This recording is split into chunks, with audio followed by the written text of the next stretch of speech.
Hello there. So I've been asked to make a short video on a little bit of carving jade. I'm no expert, but I have taught myself a few things. The first thing I taught myself was that a Dremel is not much use for carving if you are at all serious. The reason being is they do not go slow enough and the motor is too small. At the slowest setting, that actually causes the motor to wear out quick, and it's never going to be slow enough. So my first thing, as you can see, I'm just in my rather cluttered laundry, and I have a bit of a workspace or a bit of a tool shelf which sits next to the laundry tub. If you're in a professional capacity, people tend to have water supplied from a drip system because you don't really need that much. So you can have a bottle with a little tube running from it, a 4 or 5 litre container which you can fill up, and they often will connect the tube down the shaft and have it sitting over top of the carving tool, just dripping onto your work surface. So what you really need is something like this. It's a Pendulum carving tool and operated with a foot pedal, so you can actually just have it spinning at a very as slow as your foot can,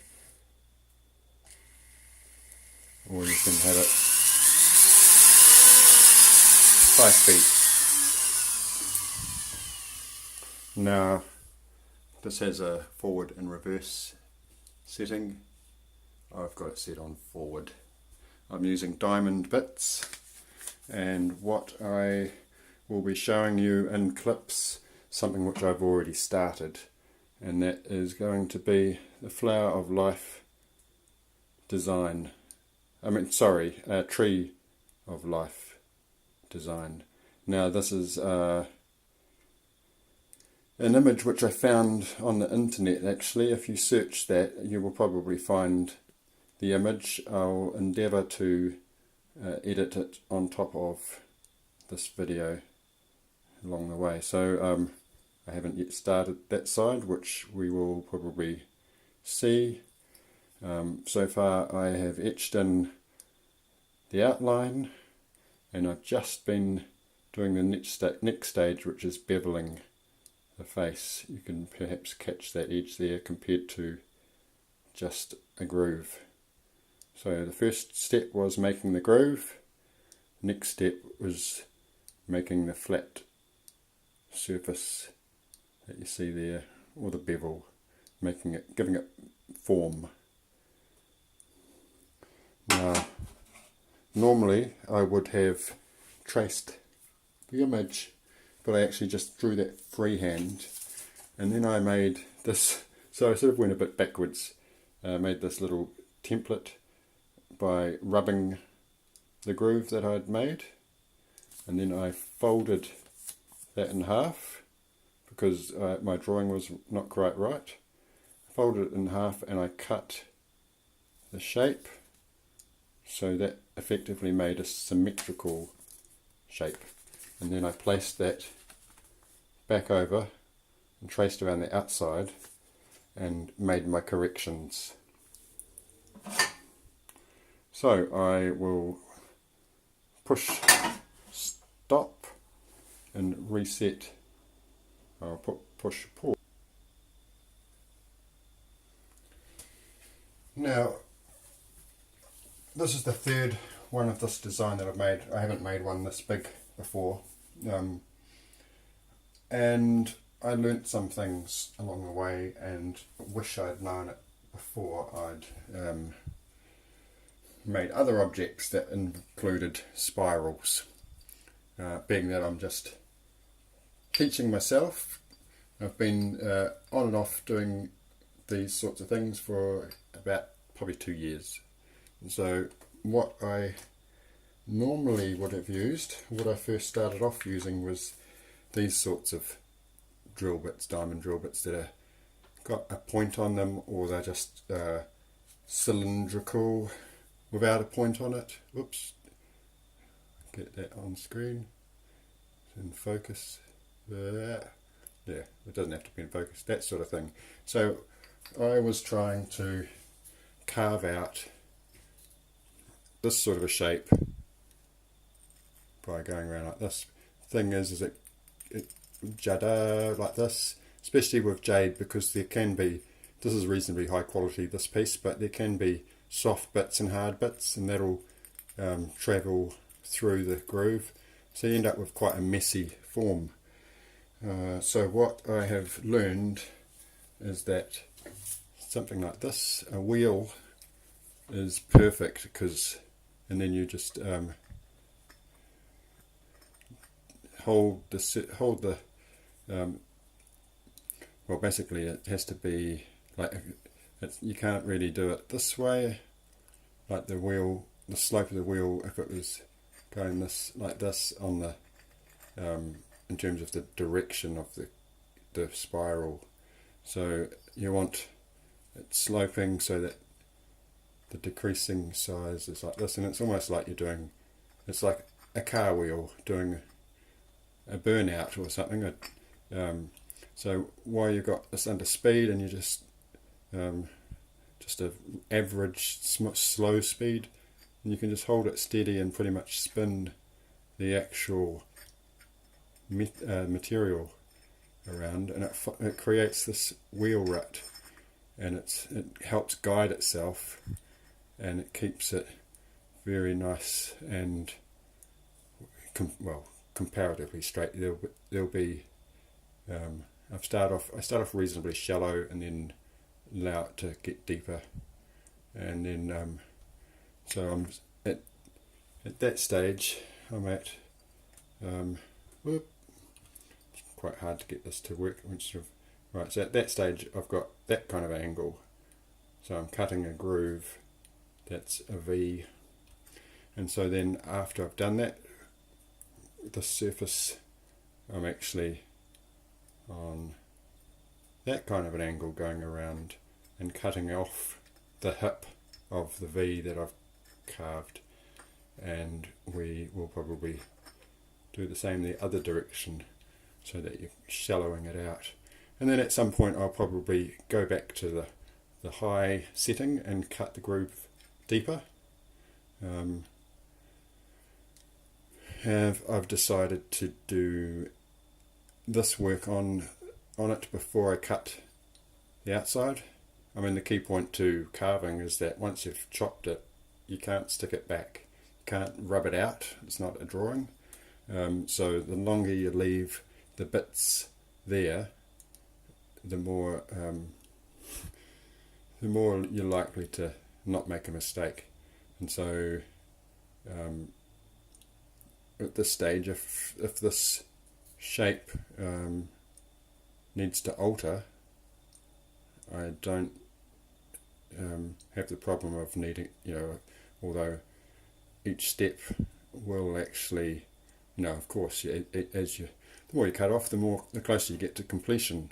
And so this point here was one that I had to make a correction of. It was actually, the line was up here a bit too far, and so I've brought it back down. It was shallow enough to not be a problem, but then as I start to carve this down, it will become a point where you've set in stone your form, and there will be a point where it's going to be beneficial to cut off this excess around here. One of the great things that I found was the diamond cutting discs. I actually snapped the stem off this, but it still works.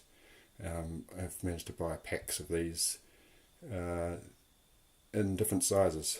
This is the biggest one, and they go down to probably about the size of that hub. These are quite good. I mean, they're good for cutting as a cut-off wheel. There's a trade-off of the diameter. This size diameter, it's going to be easier to cut. You can go deeper with them, but you won't get such a tight corner. So there's times where I'll actually cut outside of where I want to, and then once it's been cut off, you can grind it down the face, like like it was like, if that's the curved surface, you can then shape it to where you want. But I've found these really good for doing this sort of thing. It's not on the correct. For doing this sort of thing, to carve flat surfaces. Very much the same way as the mistake I made. I was for a while trying to use this thing to sort of, just a needle tip to try and carve flat surfaces, and of course it bumps and it makes funny scratches. What I found though with using these power tool bits, you're never actually going to avoid hand work. So I've got things like this. That's actually supposed to be a sharpener, but I use that and various other ones. I've got a few here. There's packs of diamond files. This one, the flat one like that, is incredibly important. And then there's the round and the semi-circle ones that I use. So what I'll do is I'll carve out the shape with the diamond bit, and carve it. Then at times I'll put it under some 2000 grit wet and dry sandpaper and get a polish to it, at which time you can see all the imperfections really easy, because there's the high, the high bits are glossy, and so I will then take to it with the file and file them down, and then I'll give it another polish at times to see where I've got with that. You just hold there a second, I'll push pause. So here is a bird carving that I made, and this was the piece in which I worked out how the benefit of shaping with this when it came to carving out. I actually found that the underside of these there's something to do with the velocity or something. That was the way to, you could do this and that to get the wings. A strange thing about this piece was that it is almost perfectly balanced. There's a slight hip across here, and when you lay it down and spin it, it will actually spin on a flat surface for ages, apart from here where I tried to spin it and it hit something and it's chipped. I'm tempted to think that that's it wanting to be perfectly balanced, because it's this wing that is microscopically heavier, and it's what will slow it down. So it's almost like that chip, if I took that out, if I filed that out, which I haven't got round to, that would probably be enough to balance it. I was inspired of this form, a New Zealand sculptor, jewellery artist, making birds of this vague description out of bone. They were far more detailed than this one.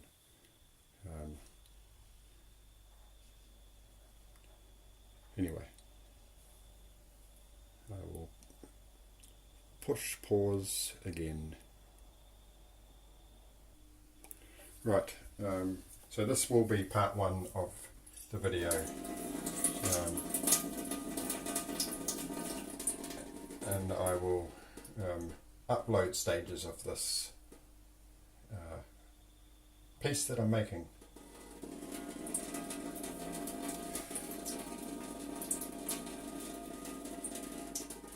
Now, I'm a bit lazy and should really have the system that I mentioned. In my city, we actually get charged for water, so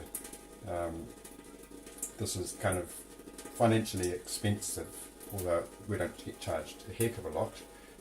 So I could be just saving the water, recycling it, and what, I'll just make sure that's on, yeah, it's on camera. So what I've seen people have is a piece of like your black plastic garden drip line, and it'll come down here, and they'll have taped to this handpiece a copper fitting usually, and that'll fit and, you know, press fitted over top of the black hose, and that'll be up there and just sitting there, so that it will just gravity feed a drip of water.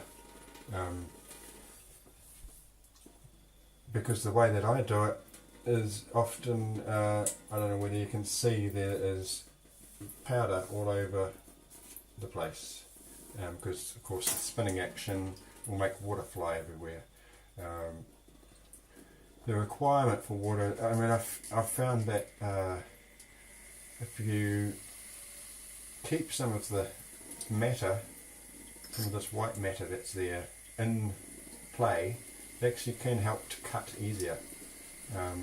What does happen is that these diamond bits can last for quite a while if they're kept cool. As soon as they heat up, that's why it's quite good to keep the speed down reasonably slow as well, because once they heat up, it's really just the metal letting go of the diamonds that will wear them out. This one's losing some of its edge. The funny thing about it is diamond bits, they can't really cut people, you know. They can't really cut you, except for they have the cutting power to cut through jade, which is usually, on average, it's around the 7 on the Mohs scale. Now this is this wood is actually this stone is proving to be quite a pleasure to cut. I've used harder material, and I've used softer material, and then I've used material that's a mixture of both, and it can be quite hard to cut. And then you can get a variation where like the harder it is, the longer it will hold a luster when you polish it, but it's harder to get that luster. And some jade doesn't polish and some does, and I'm picking that this will. What I've attempted to do, I've bought a lot of jade rough pieces, and then I've bought pieces offcuts such as this off carvers, so I sort of have trust that this is good. This piece I was lucky to get for the price I did. People were bidding online for it, from this buyer, and some of these pieces went up to 100 plus New Zealand dollars, which would, depending on the exchange rate, would be probably, well, 175 American to 60 to 75 American, £50 sterling. This piece cost me 50 New Zealand dollars. Now, you'll possibly find that to buy New Zealand jade overseas is extremely expensive, because it is actually quite rare. It's actually getting hard. I mean, I can't. The seller has got the seller that sold this piece comes and goes, and 2 years ago I was finding it was a lot easier to find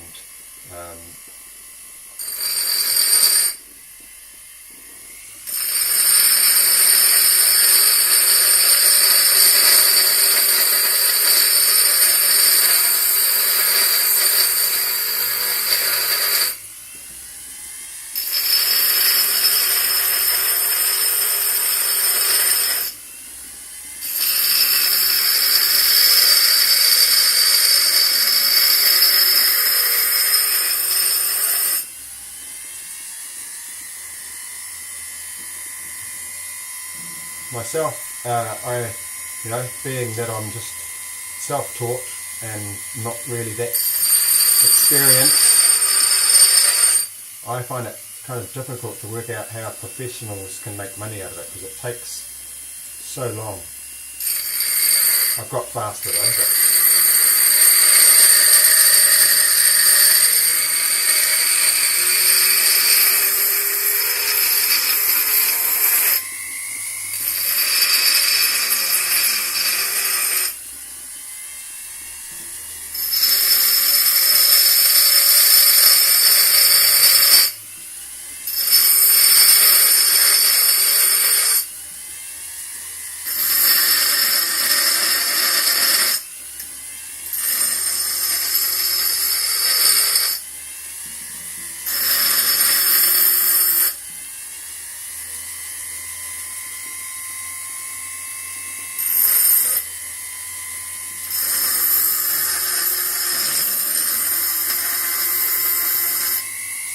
the reason why it's better to just to move this when you can is because of the velocity of this. So I mean, it's quite good to try and just brace your arm somewhere.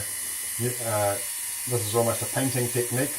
The old which is called there's a thing called a mahl stick that is used in painting. MAHL. Usually it's got a little padded thing on it, and you would have that stick, and you put it on the edge of the canvas so you can hold your wrist steady.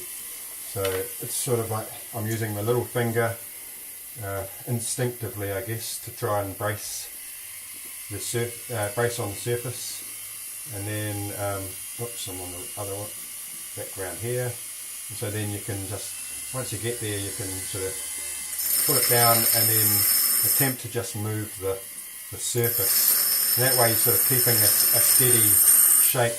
Oops, except I'm splashing water everywhere. You can keep a steady angle, although having said that, I've just changed everything slightly to get this other face.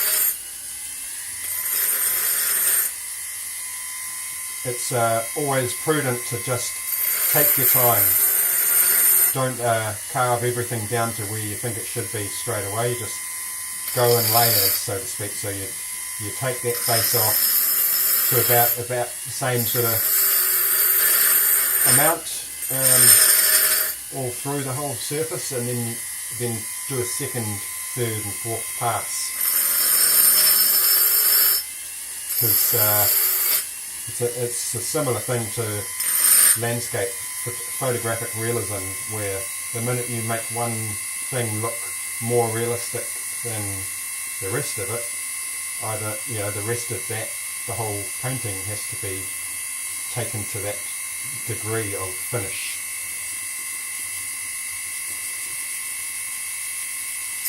There's a point where, like the tightness of this curve, my tool isn't the appropriate one. It's too big. So I do have a few slightly smaller wheels. It's that trade-off, because the bigger the wheel, the smoother the form.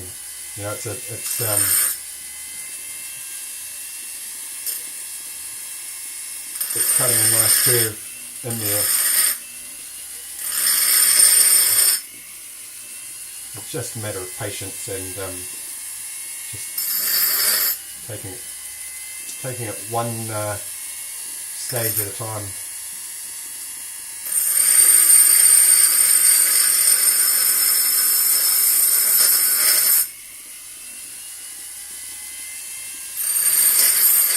And being that this is the third one I've done, I'm aware of some of the areas that were difficult to resolve, which was in here, and that you can cut out too much. There's no way to really find that out until you've done it. What I found with transferring my knowledge of drawing and painting, that can be the case when you do a drawing of something. You come across a bit that was hard. So that, whereas if you did a painting straight off, which I normally do, you come across that bit that's hard, and if you don't resolve it, it can sort of be seen that you had problems with that area. So I did find a way that, you know, you can do a drawing, find the problem. Sometimes I'd even trace that drawing, and once I'd resolved it, and then look at that, you know, just do it a few times, and then you become familiar with the way that you got through. Anyway, I might push stop soon, and what I'll do is, you know, do a stage. I'll continue on, and you know, because it'll just get boring. We don't need to see me do the whole thing. I'll just film crucial points.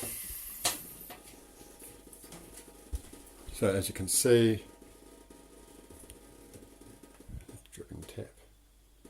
I've now kind of beveled this side off as well. Now, because I haven't done the other side yet, I haven't even bothered drawing it because I wanted to get this right. And the thing being, now that I've got this, I can transfer it across.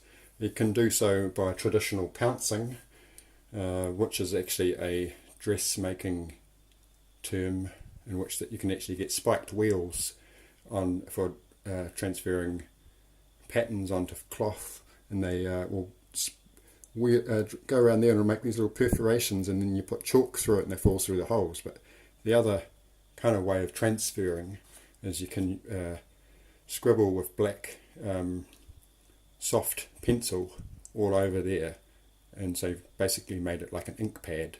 You put it down on the surface and then you trace with a sharp, like with a pen, the form.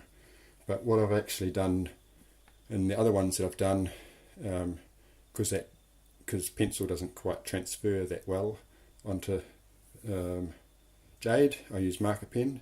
So what I actually do is I get a scissor and I cut that out, and I cut it a little bit wider, though you can't, once it's cut you can peel bits back. I don't think I have one of the old ones around. So then you've got this, you've cut that form and then you pin it down, and you can just put the marker pen over it, and it usually bleeds through, and then you can just check where it hasn't worked, and you peel the bit back, and you know, peel one side back and just trace that form, and you'll give a randomly fairly close representation, but you can't necessarily, you still have to make adjustments as you go. In this design there will be trees, the branches go into here, and because it's a bigger work it will probably have more form than the other ones. Here is one that I've never started from quite a while ago. I drew it up, I started to cut it out. That was when I was thinking, right, we just cut it out first, but thing is then it's harder to hold because it's quite small, so I probably should have left the piece on there.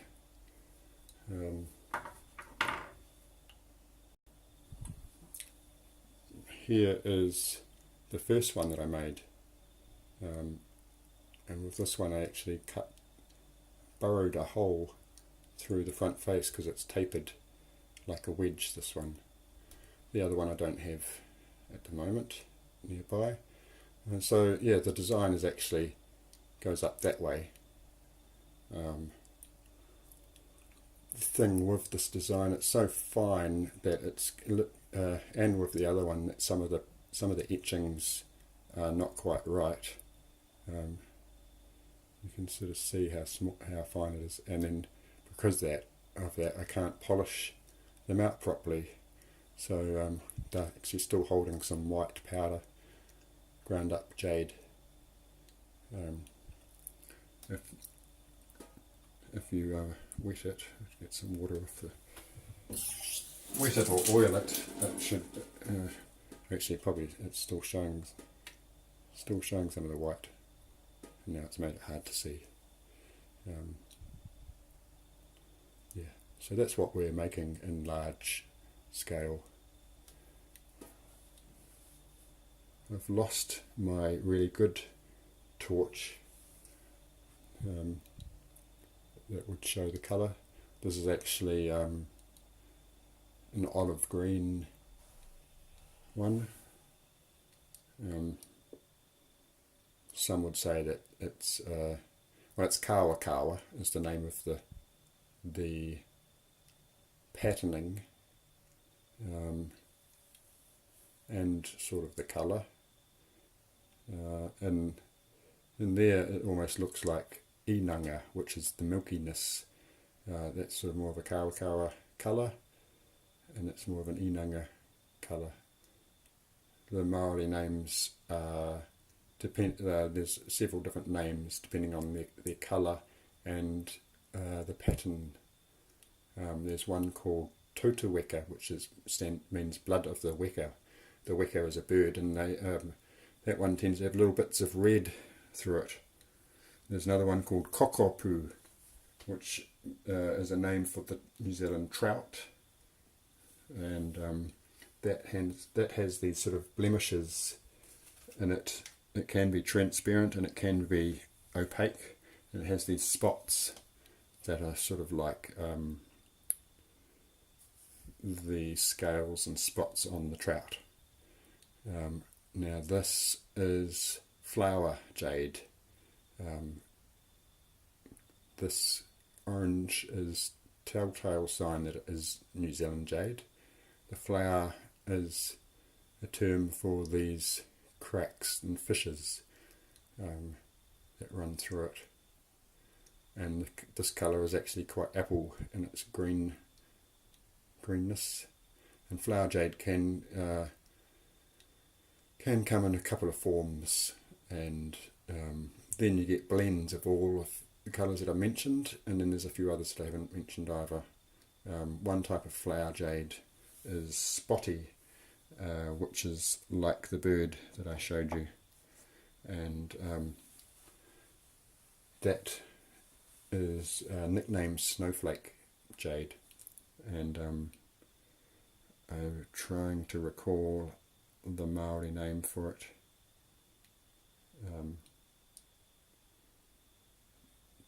But that is quite prestigious and sought after, and it is not, as far as there's some new laws for some of it, where it's been sourced from certain places and after certain years, that is meant to be property always of a particular tribe in the South Island. I won't get into that and its politics, and some of the not a lot of people agree with it on all sides of the fence.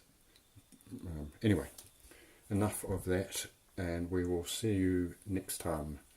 No knowing when that will be. I'm not necessarily going to be working on this full time from now until the next point. I've got things to do, and I usually just do bits at a time. So the next stage may be a week or 2 weeks away, and I'm also going to be working shortly, so we will see how we go. Okay, catch you later. Bye for now.